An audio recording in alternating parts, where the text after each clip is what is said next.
Friends, तो आज हम स्टार्ट करने वाले हैं क्लास 10th का चैप्टर नंबर 2 साइंस का, जिसका नाम है एसिड बेस एंड सॉल्ट, जिसका हिंदी में नाम है अम्ल, क्षारक तथा लवण। तो सबसे पहले इन चीज़ों के बारे में हम समझेंगे कि एसिड क्या है, बेस क्या है, अम्ल क्या है, क्षारक क्या है।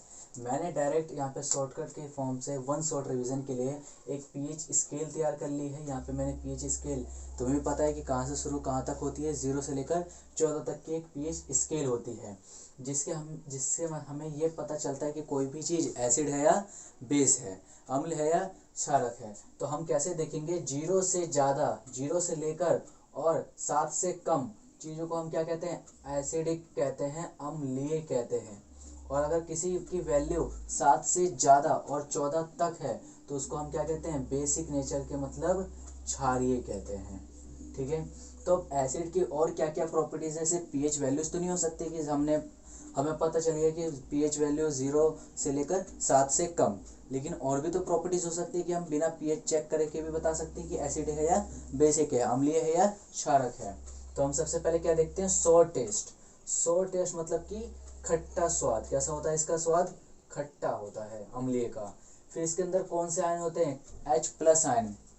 हाइड्रोजन तो निकलता है लेकिन कैसे वाले फॉर्म के साथ, प्लस वाले चार्ज के साथ निकलता है, तो इसको हम क्या कहते हैं, H+ आयंस कहते हैं। पीएच वैल्यू अभी मैंने बताया 0 से लेकर <7, मतलब कि 7 से कम, 7 नहीं होना चाहिए, 7 से थोड़ा सा हमेशा कम होना चाहिए, 6.9 तक भी चलेगा लेकिन 7 नहीं होना चाहिए। और फिर स्ट्रॉन्ग एसिड कौन सा होता है हमारा, HCl, जिसका पूरा नाम है हाइड्रोक्लोराइड। फिर इसका मेन काम क्या है, ब्लू लिटमस को किसके अंदर चेंज कर देता है, रेड लिटमस के अंदर। ब्लू लिटमस को किसके अंदर चेंज कर देता है, रेड लिटमस के अंदर। अब आते हैं बेस के बारे में, क्षारक के बारे में, सारी इसको कहते हैं। तो इसका टेस्ट कैसा होता है, बिटर। बिटर का मतलब होता है हिंदी में कड़वा। तो अगर कोई तुम बेसिक चीज़ अगर टेस्ट करोगे, स्वाद लोगे, तो उसका टेस्ट कैसा लगेगा, कड़वा। जब हम कड़वा चीज़ को खाते तो उसका मतलब कैसा नेचर का है, बेसिक नेचर का है। ठीक, इसके अंदर कैसा चार्ज होता है, OH- का होता है। कैसा होता है, OH- का। इसकी पीएच वैल्यू क्या होती है, मोर देन 7, मतलब 7 से ज़्यादा और 14 तक, 7 से ज़्यादा और 14 तक। तो उसको हम क्या कहते हैं, बेसिक कहते हैं, बेसिक नेचर का क्षारक होता है वो। स्ट्रॉन्ग बेस हमारे पास कौन सा होता है, NaOH, जिसका पूरा नाम होता है सोडियम हाइड्रोक्साइड। याद रखना, इसकी पीएच वैल्यू कितनी होती है, 14 होती है। और HCl की पीएच वैल्यू कितनी होती है, 0 होती है। फिर रेड लिटमस टू ब्लू, इसका मेन काम क्या है, रेड लिटमस अगर कोई है तो उसको किसके अंदर चेंज कर देगा, ये ब्लू कलर के अंदर चेंज कर देगा। अब एक चीज़ याद रखोगे कि 0, अगर तुम इस तरीके से एसिड के अंदर 0 से इस तरफ 7 की तरफ प्लस आ रहे हो तो इसका मतलब तुम्हारा एसिड कैसा होता जाएगा, वीक एसिड होता चला जाएगा।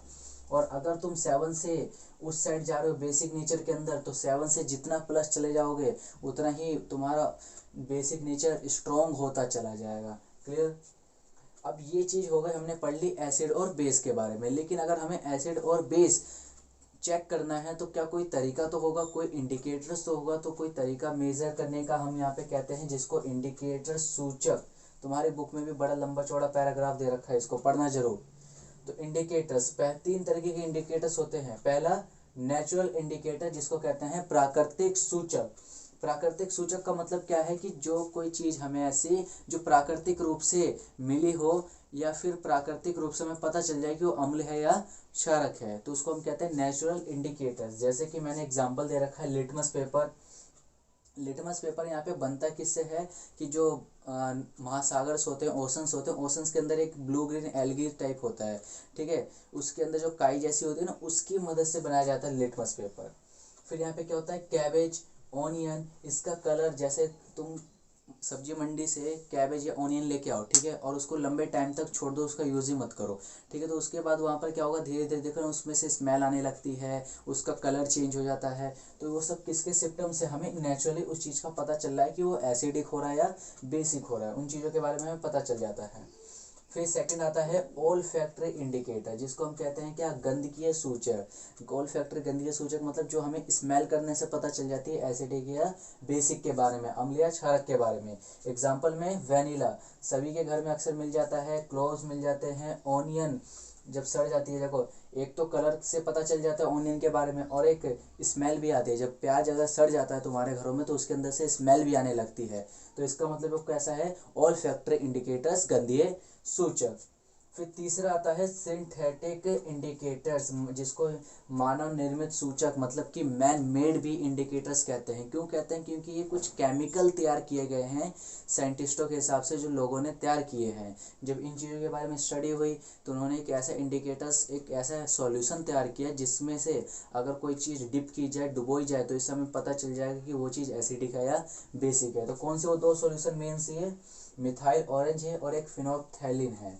ठीक है, ये दो नाम याद रखना है, बहुत ज़्यादा आते हैं, ये पूछे जाते हैं कि मिथाइल ऑरेंज किस तरीके का इंडिकेटर है, विच type of indicator is methyl orange, और फिनोल्फथैलीन। क्लियर? ये पढ़ लिया हमने एसिड और बेस के बारे में। अब देखते हैं रिएक्शन यहाँ पे अगर होता है, ये तो फिजिकल प्रॉपर्टीज हो गई। अब यहाँ पर केमिकल प्रॉपर्टीज कौन कौन सी होती है? तो सबसे पहला है रिएक्शन एसिड विद मेटल, कि अगर मेटल एसिड के साथ रिएक्शन करता है तो क्या क्या होता है, कि अगर एसिड मेटल के साथ रिएक्शन करेगा तो सोल्ट बनेगा और प्लस में हाइड्रोजन गैस रिलीज होगी, बाहर निकलेगी। एसिड के लिए मैंने HCl ले लिया, स्ट्रॉन्ग एसिड। मेटल के लिए मैंने Na सोडियम ले लिया, तो क्या बन जाएगा? NaCl और H2 गैस इसमें से बाहर निकलेगी। ऐसे भी समझ सकते हो कि हमने चैप्टर 1 के अंदर डिस्प्लेसमेंट विस्थापन अभिक्रिया समझा था। वो क्या करता है? बड़ा वाला छोटे वाले को क्या करता है? हटा देता है। तो बड़ा कौन है इसमें? सोडियम। छोटा कौन है? हाइड्रोजन। तो सोडियम ने हाइड्रोजन को हटा दिया और अब उसकी जगह पे आके बैठ गया, तो सोल्ट बन गया। लेकिन वहाँ से इस तरीके से नहीं, हमें कि इसमें एसिड और मेटल की फॉर्म में समझना है। तो एसिड और मेटल जब रिएक्शन करेगा तो सोल्ट बनेगा और हाइड्रोजन गैस बनेगी। पेपर में कई बार आ जाता है कि ऐसा कौन सा रिएक्शन है जिसके अंदर से सोल्ट एंड वाटर बनता है, तो एसिड एंड मेटल की वजह से बनता है, सॉरी हाइड्रोजन गैस बनता है।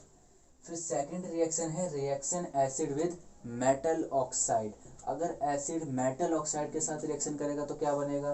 जो मैंने बोला कि एसिड अगर मेटल ऑक्साइड के साथ रिएक्शन करेगा तो सॉल्ट एंड वाटर फॉर्म करता है।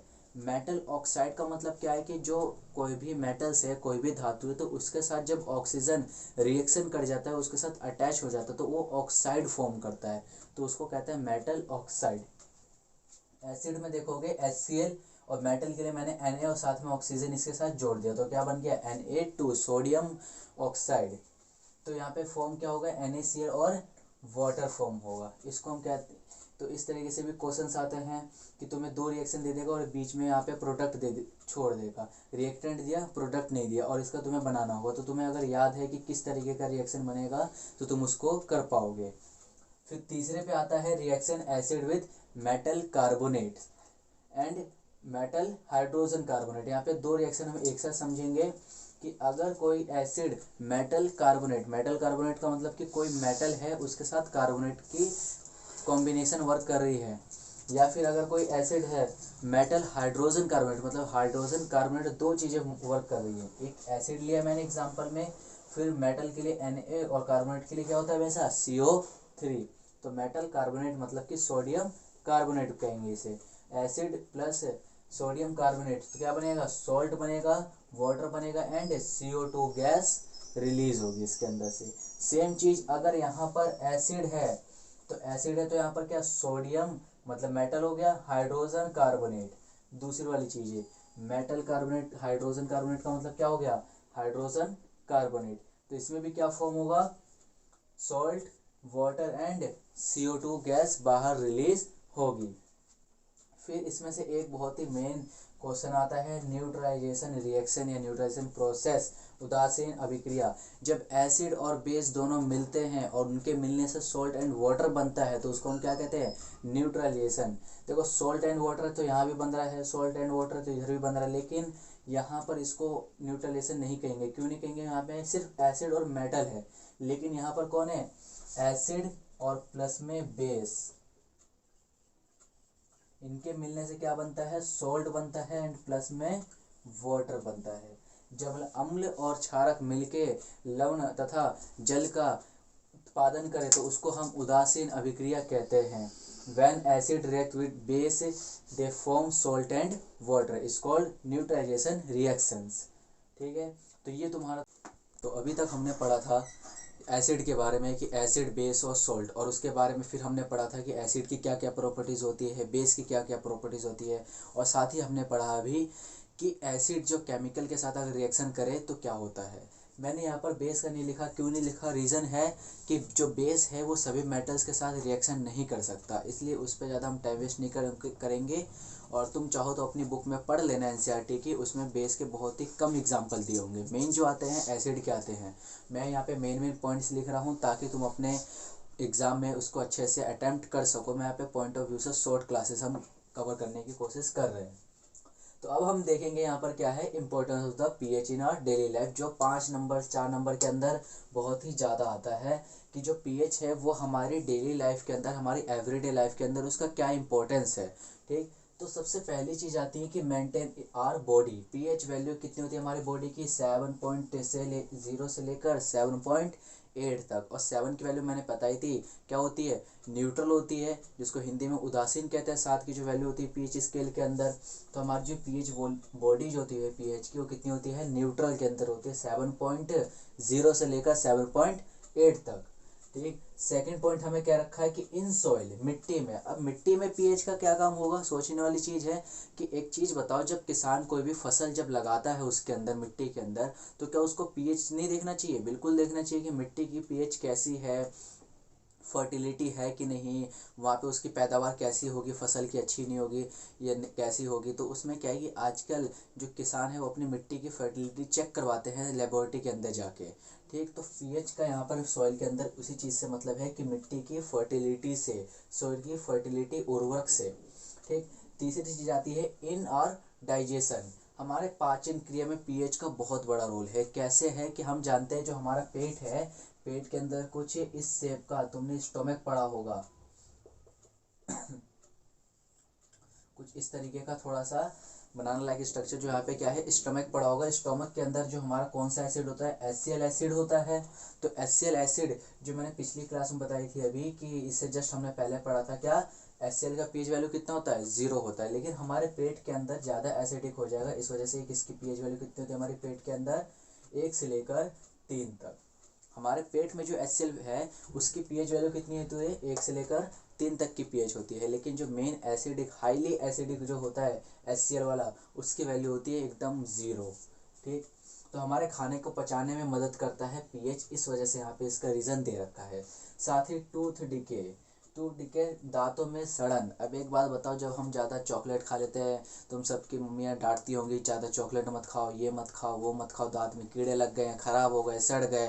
तो दांत सड़ने का, कीड़े लगने का उसका क्या रीज़न हो सकता है? तुम्हारे दांत सड़ने का है, किसी के भी दांत सड़ते हैं तो उसका मतलब है कि उसके दांत में एसिड की मात्रा ज़्यादा हो जाती है। क्यों ज़्यादा हो जाती है, कि जो चीज़ हम खा रहे हैं उसके अंदर एसिड की मात्रा है कहीं ना कहीं थोड़ी बहुत लेस अमाउंट में, और वो धीरे धीरे एसिड की मात्रा बढ़ती जा रही है। और साथ ही हमारे मुंह में जो सलाइवा आता है, सलाइवरी ग्लैंड अमाइलेस से जो आता है, वो भी क्या है कि एक तरीके का एसिडिक है। ठीक, तो यहाँ पर क्या होता है कि उस वजह से हमारे टूथ डिके, दांतों में सड़न, पीएच वैल्यू बहुत ही इंपॉर्टेंस डिपेंड करती है यहाँ पर।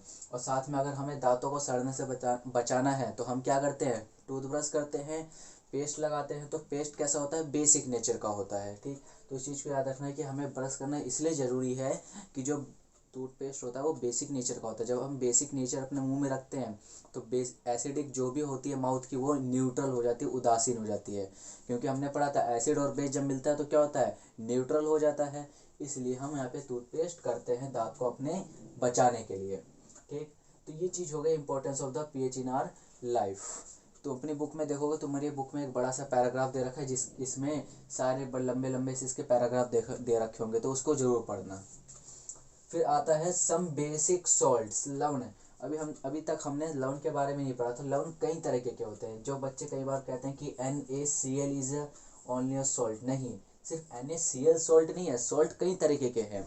NaCl तो एक बेसिक नेचर कह सकते हैं इसको हम, कि बेसिक नेचर का सॉल्ट है। तो सॉल्ट कितने तरीके का होता है, पहला होता है हमारा सोडियम क्लोराइड, जो तुम NaCl कहते हो। ठीक, दूसरा आता है सोडियम हाइड्रोक्साइड, जो बेसिक, जिसको हम कहते हैं बेस कहते हैं, स्ट्रॉन्ग बेस, NaOH। कैसे बनता है ये याद रख लो कि NaCl के साथ जब वाटर की रिएक्शन करवाते हैं सॉल्ट के साथ, तो क्या बनता है, सोडियम हाइड्रोक्साइड, फिर Cl2 एंड हाइड्रोजन गैस। इसके कम चांसेस, ज़्यादा नहीं आते। मेन चांसेस होते हैं इधर के, जो आए भी है मिड टर्म में, ये बेकिंग सोडा का तुम्हारा आया होगा, वॉशिंग सोडा का आ चुका है, प्लास्टर ऑफ पेरिस का आ चुका है, तो इसको याद रखना, हो सकता है फाइनल में भी आ जाए। ठीक, तो सबसे पहला होता है ब्लीचिंग पाउडर, विरंजक चूर्ण, जिसको हिंदी में कहते हैं विरंजक चूर्ण। विरंजक चूर्ण का फॉर्मूला है ये वाला, इसको याद रखना। ठीक है, सिर्फ इतना, सिर्फ जो इतना फॉर्मूला है CaOCl2। ठीक, तो ये किसका फॉर्मूला है, ब्लीचिंग पाउडर का। ये पूरा नहीं, ये पूरा तरीका है कि कैसे बनता है, कि अगर हम कैल्शियम हाइड्रोक्साइड के अंदर क्लोरीन की रिएक्शन करवाते हैं तो हमारा क्या बनता है, ब्लीचिंग पाउडर बनता है, प्लस में वाटर बनता है। ये this is a reaction for bleaching powder manufacture, and what is the formula of bleaching powder is CaOCl2। अगर हमें विरंजक चूर्ण बनाना तो इसका ये तरीका है, और सिर्फ विरंजक चूर्ण का फॉर्मूला पूछे तुमसे पेपर में MCQ के अंदर 1 नंबर के अंदर, तो ये फॉर्मूला है। सेकंड नंबर पे आओगे बेकिंग सोडा। अच्छा, इसका यूजेस भी तो होगा, ब्लीचिंग पाउडर का यूजेस क्या होता है, बच्चे बहुत अच्छे से हम सब जानते हैं कि ब्लीच का काम क्या होता है, चीज़ों को साफ़ करने के अंदर, किसी स्टील को, कार किसी चीज़ों को, या फिर कॉटन वगैरह चीज़ों को साफ़ करने में भी काम करता है ब्लीचिंग पाउडर। ठीक, फिर आते हैं बेकिंग सोडा पे। बेकिंग सोडा का बनाने का प्रोसेस क्या है, NaCl प्लस में वाटर, CO2 और अमोनिया। इसका नाम सभी को पता है, इसका क्या कहते हैं हम, अमोनिया। ठीक है, हिंदी और इंग्लिश इन सब का नाम सेम ही होता है, तो हिंदी वाले परेशान ना हो, सेम है, बस सोडियम हाइड्रोक्साइड, जैसे सोडियम हिंदी वाले लिखते हो वर्षा वाला यूज़ कर दो ना, वैसा यूज़ करना है सेम। तो बेकिंग सोडा कैसे बनता है, जब NaCl एंड H2O को किसके साथ मिलाते हैं, CO2 के साथ, तो और साथ में अमोनियम के साथ, तो क्या बनता है, NH4Cl, अमोनियम क्लोराइड। इसका नाम है क्या, अमोनियम क्लोराइड। इसका अमोनिया NH3 है तो अमोनिया, और NH4 लग गया तो अमोनियम, और साथ में कौन है, क्लोरीन, तो अमोनियम क्लोराइड। मैं यहाँ पे लिख देता हूँ अमोनियम क्लोराइड। ठीक, अमोनियम क्लोराइड। और बेकिंग सोडा का फॉर्मूला कौन सा है, ये वाला NaHCO3, जिसका एक और नाम है सोडियम बाइकार्बोनेट और सोडियम हाइड्रोजन कार्बोनेट। ठीक है, तो ये जरूर याद रखना, पेपर में घुमा फिरा के कैसे भी क्वेश्चन पूछ सकता है कि what is the formula of baking soda, तो याद रखना है NaHCO3। या फिर ये भी पूछ सकता है कि this formula which relate to which type of salt, कि सोडियम बाइकार्बोनेट जो है या सोडियम हाइड्रोजन कार्बोनेट जो है वो किस के फॉर्मूले से रिलेट करता है, तो बेकिंग सोडा के फॉर्मूले से। अब बेकिंग सोडा का यूजेस कहाँ कहाँ होता है, बेकिंग सोडा नॉर्मल हमारे घरों में जो बेकिंग पाउडर होता है वो बेकिंग सोडा से ही बनता है। ठीक है, तो जो क्रिस्पी पकोड़े जो खाते हो, जो पूड़ियाँ भटूरे वगैरह खाते हो जो फुली फुली सी, तो उन सब चीज़ों के अंदर बेकिंग सोडा यूज़ किया जाता है। ठीक, अगर हम बेकिंग सोडा को अगर हीट देंगे, इसका ट्रायंगल का मतलब क्या होता है, हीट, ऊष्मा से। ठीक, तो अगर इस बेकिंग पाउडर को, सोडा को अगर हम हीट देंगे तो क्या बनेगा, sodium carbonate and water and carbon dioxide. ठीक, अगला पढ़ोगे वॉशिंग सोडा। वॉशिंग सोडा यहाँ पे आता है, जिसको हिंदी में कहते हैं धावन का सोडा, मतलब धोने वाली चीज़ें जो होती है। इसका सिर्फ फॉर्मूला तुम्हें याद रखना है, फॉर्मूला क्या होता है, Na2CO3, इस डॉट का मतलब मल्टीपल्स है, तो यहाँ पे डॉट लगाते हैं साइंस की लैंग्वेज में, डॉट 10H2O। इसका काम क्या होता है, वॉशिंग सोडा, नाम से समझो, डिटर्जेंट तुम यूज़ करते हो कपड़े धोने के लिए तो वो कैसा होता है, वॉशिंग सोडा कहते हैं उसको। जो तुम फिनाइल वगैरह यूज़ करते हो वो सब किस चीज़ के बने होते हैं, वॉशिंग सोडा के बने होते हैं। जो गाड़ियाँ धुलती है वो किस चीज़ों से धुलती है, वॉशिंग सोडा से धुलती है। ठीक है, तो वॉशिंग सोडा का कई सारे चीज़ों में यूज़ किया जाता है। फिर आती है तुम्हारी प्लास्टर ऑफ पेरिस, POP, जिसको शॉर्ट फॉर्म में कहते हैं, और ये बहुत ज़रूरी है। देखो प्लास्टर ऑफ पेरिस बनता है कैसे, सबसे पहले तो तुम्हें ये याद होना चाहिए, जिप्सम को 373 केल्विन पे हीट देके हमारा POP बनता है, एंड प्लस में 1/2 H2O रिलीज होता है। जिप्सम का फॉर्मूला क्या है, CaSO4.2H2O, calcium sulphate dot water 2H2O, water के कितने मॉलिक्यूल्स, 2 मॉलिक्यूल्स को हम 373 केल्विन पर हीट देंगे। 373 का अगर हम सेल्सियस में लिखे तो कितना सेल्सियस, 100 डिग्री सेल्सियस। ठीक, उसके बाद अगर हम इसमें हीट देंगे तो हमारा क्या मिल जाएगा, POP, प्लास्टर ऑफ पेरिस। अब इसका प्लास्टर ऑफ पेरिस का काम क्या होता है, प्लास्टर ऑफ पेरिस का काम होता है कि अगर तुम कभी हॉस्पिटल में देखते हो या कोई आस पड़ोस में देखते हो किसी की हड्डी टूट गई या फ्रैक्चर्स हो गया, तो वहाँ पर क्या होता है कि उसके हाथ में प्लास्टर लगा दिया जाता है। कहते हैं प्लास्टर लगा, हाथ में लगे तो हाथ में पैर में कहीं भी लगता है प्लास्टर लगता है। तो प्लास्टर क्या, एक कपड़े को उसमें पीओपी की इसमें जो होता है इसकी सॉल्यूशन में डुबो के उसको हार्ड कर दिया जाता है, फिर और उसमें चूने की लेप लगा दी जाती है। नॉर्मल देखोगे तो बहुत अलग अलग तरीके प्रोसेस होते हैं। तो जो असल में पीओपी क्या है, जो तुम्हारे घरों में जो सफ़ेद पट्टी सी जो होती है, पुताई जो होती है, वो भी क्या होती है, एक तरीके की पीओपी। जब कभी रैलियाँ निकलती हैं, कहीं भी प्रोग्राम होता है, तो गलियों में से जैसे चूना गिराते हुए चले जाते हैं एक निशानी के लिए, तो वो जो चूना है वो भी क्या होता है, एक तरीके का पीओपी ही होता है सारी चीज़ें, ठीक है। ये जितनी चीज़ें तुम्हारी। और ध्यान दोगे यहाँ पर क्या होता है, जो क्लोरीन, ये पूछा जाता है कि what is the use of chlorine, chlorine का यहाँ पर क्या यूज़ है। तो एक बात बताओ, वाटर के अंदर क्लोरीन सबसे ज़्यादा यूज़ किया जाता है, और सबसे ज़्यादा कहाँ किया जाता है, स्विमिंग पूल्स में, वाटर पार्क्स के अंदर। तो क्लोरीन का स्विमिंग पूल, वाटर पार्क्स के अंदर क्या काम होता है, कई बार जब लोग वाटर पार्क घूमने जाते हैं तो अक्सर वहाँ पर क्या होता है कि जो छोटे छोटे बच्चे भी कुछ लेके जाते हैं, या कुछ वैसे भी बड़े लोग मस्ती वाले हो जो होते हैं, पानी में घुस गए गर्मी के टाइम में, पानी से निकलने का मन नहीं कर रहा, वाटर पार्क में खेल रहे हैं, मस्त पानी में घूमने में लगे पड़े हैं, पानी में गोल गोल चक्कर काट रहे हैं, तैर रहे हैं, खेल रहे हैं, मज़े कर रहे हैं। अब वहाँ पे उनको थोड़ा सा टॉयलेट वगैरह लगता है, तो वो क्या कहते हैं, बाहर तो जाते ही नहीं है पानी के समय निकलने के चक्कर में, तो क्या करते हैं कि कई बार वहीं पे रिलीज़ कर देते हैं। तो वो जो पानी में गंदगी उनकी पता ना चले, स्मेलिंग ना आए, इस पानी को प्योरीफाई करने का थोड़ा बहुत काम करता है कौन, क्लोरीन। ठीक है, मैंने यहाँ पे लिखा नहीं है तो याद रख लेना कि जो क्लोरीन है उसका काम क्या होता है, पानी को प्योर करना होता है, ठीक है, पानी को प्योर करता है। अब हमारे जो बिस्लेरी का पानी अगर तुमने देखा होगा, तुम्हारे घर में आता होगा, आस पड़ोस का भी आता होगा, तो वहाँ पर जो पानी होता है उसके अंदर भी क्लोरीन होता है। दिल्ली की जो वाटर सप्लाई जो होती है, या कहीं की जो वाटर सप्लाई हो रही है गवर्नमेंट सप्लाई, तो उसके अंदर जो पानी आ रहा है किसी नदी से आ रहा है, और वो नदी कहीं ना कहीं पॉल्यूटेड, तो आज के समय में सभी नदियाँ हैं, तो उस नदी का साफ पानी हमें कैसे मिल रहा है, उस नदी के अंदर बहुत लार्ज अमाउंट में क्लोरीन मिलाया जाता है, ठीक है। तो क्लोरीन की मदद से क्या है कि पानी थोड़ा बहुत फिल्टर तो हो गया, लेकिन उसमें से स्मेल ना आए, इस वजह से क्या मिलाया जाता है, वहाँ पर क्लोरीन मिलाया जाता है, ठीक। तो आई होप तुम्हें समझ में आया होगा, तो इसको नोट डाउन करोगे और इसकी रिवीजन करोगे अपनी एनसीईआरटी बुक से। Thank you.